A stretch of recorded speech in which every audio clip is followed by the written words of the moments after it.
السلام علیکم ورحمۃ اللہ وبرکاتہ۔ دوستو، مولانا احمد لاٹ صاحب دامت برکاتہم العالیہ کا بیان ہے، آئیے دھیان سے سنتے ہیں۔ میرے بھائی اور دوستو، میں نے عرض کیا کہ محمد الرسول اللہ صلی اللہ علیہ وسلم نے امت کو پیسے دینے کا، زمینوں و مکانوں کا وارث نہیں بنایا۔ یہ پورا قرآن، اور قرآن آنکھوں سے متعلق آنکھوں میں، کانوں سے متعلق کانوں میں، کمائیوں سے متعلق، شادیوں سے متعلق، گھریلو کاروباری سماجی زندگی سے متعلق، قبر حشر پرصراط سے متعلق جتنا ہے وہ سارا عملی طور پر، چاہے تاجر ہو، چاہے کاشتکار ہو، چاہے بیرسٹر ہو، چاہے وکیل ہو، کلکٹر ہو، کوئی عہدے دار ہو، ایسا غریب جس کے گھر کا چولہا نہ جلتا ہو، اور ایسا امیر اور ایسا رئیس کے جس کے دسترخوان پر قسم قسم کے کھانے ہوں، سب کی زندگی میں یہ قرآن اپنی حقیقت کے ساتھ زندہ ہو جائے اور زندگیاں قرآنی بن جائے، زندگیاں ایمانی بن جائے، اس کی اللہ کے پیارے پیغمبر صلی اللہ علیہ وسلم کو جس محنت کے ساتھ اللہ نے بھیجا تھا، وہ محنت بھی آپ جوں کی توں، جیسے قرآن جیسا آیا جوں کا توں امت کے حوالے کیا، ایسے اس کی محنت بھی جوں کی توں۔ حضور پاک صلی اللہ علیہ وسلم والی یہ محنت، یہ ایک مکی محنت اور ایک مدنی محنت، کہ مکہ مکرمہ کے زمانے میں آپ نے محنت کیسے کی، اور کیسے ایک ایک کی ملاقات، ایک ایک کے گھر جانا، خیموں میں جانا، ان کے میلوں میں جانا، ان کے بازاروں میں جانا، ان کی طرف سے کڑوے جواب اس کو برداشت کرنا، مدینہ منورہ تشریف لائے، یہاں والوں نے بھی چین سے نہیں رہنے دیا، زہر بھی دیا اور سحر بھی کیا، لیکن کبھی بدر میں ہیں، کبھی احد میں ہیں، کبھی خندق میں ہیں، کبھی تبوک میں ہیں، کبھی غزوہ ذات الرقاع ہے، ایک کھجور پہ گزارا ہو رہا ہے، کہیں پتوں پر گزارا ہو رہا ہے، کہیں پیٹوں پر پتھر باندھے جا رہے ہیں، مقامی محنت بھی اور باہر کی نقل و حرکت بھی۔ اسی لیے دوستو، میں عرض کیا کرتا ہوں کہ جیسے اللہ نے یہ دو نظام بنائے ہیں، راتیں اور دن، ایسے ہمیں اس مبارک محنت میں دو محنتیں دی،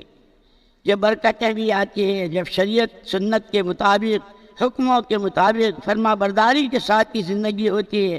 تو برکتیں بھی آتی ہیں، مددیں بھی آتی ہیں، رحمتیں بھی شامل حال ہوتی ہیں، اور دعاؤں میں قبولیت، کہ جب حضرت موسیٰ و ہارون علیہ الصلوۃ والتسلیمات دعوت لے کر گئے ہیں فرعون کے پاس،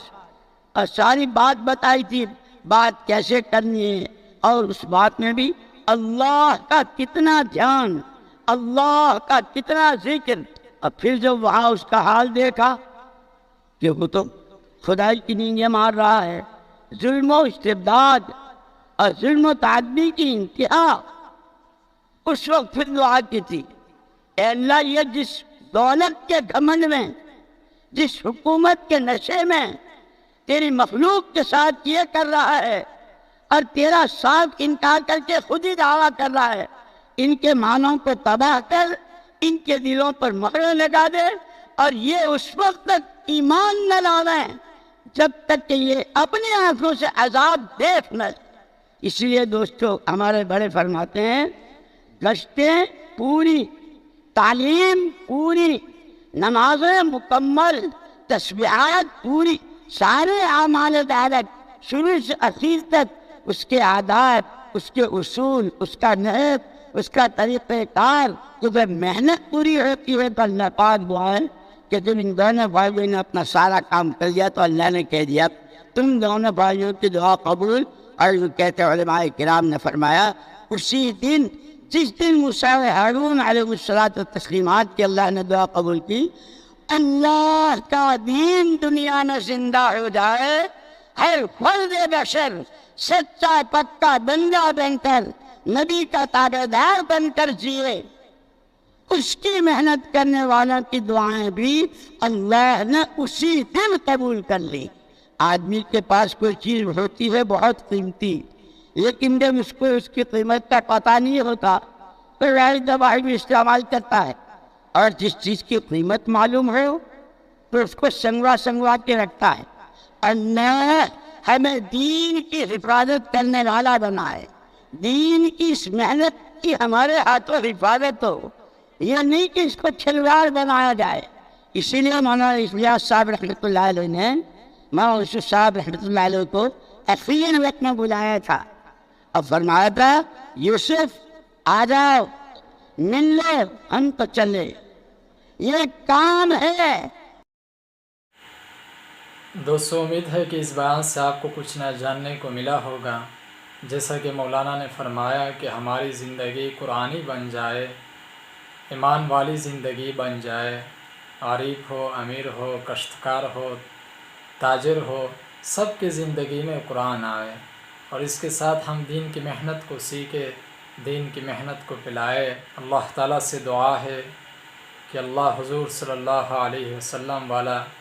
غم و درد ہمیں نصیب فرمائے۔